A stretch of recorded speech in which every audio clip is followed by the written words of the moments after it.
जुहार सांग मैंने समस्त को जय बड़ाम आउ बड़ाम दयारू समस्ते भलरे थिबो निहाती। तो 18 देउड़ जो मैंने पूर्वर जाई आसुचंदी सेमानकु बेस भल भाबरे जणा जे 18 देउड़रे कौन कौन सब नीति नियम रही किंतु जी प्रथम थर जीव ताकू संपूर्ण रूपे नुआ लगी जाई पारे कहीं ना सेठी पुरुष मानकु बड़ाम भाई बोली डाकी थांदी आउ झियो पिला बा स्त्री लोक मानकु बड़ामणी बा बड़ामणी नानी बोली डाकी थांदी।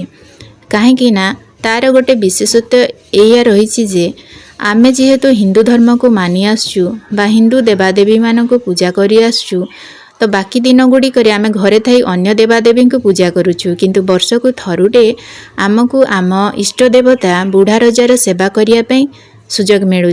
तेणु कि जेते दिन आम 4-5 दिन रहाणी भितर आम संपूर्ण रूपे से 18 देउड़ जगटी को बड़ाममय कर उद्देश्य रखि था। तेणु कि समस्त पार्टी जय बड़ाम ठू आरंभ होइकी जय बड़ामणी रे ही शेष होता है।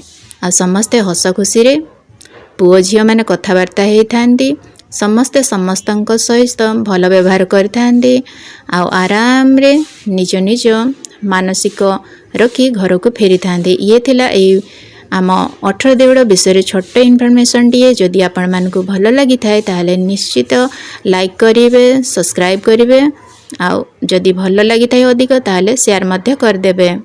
Thank you. जय बड़ाम।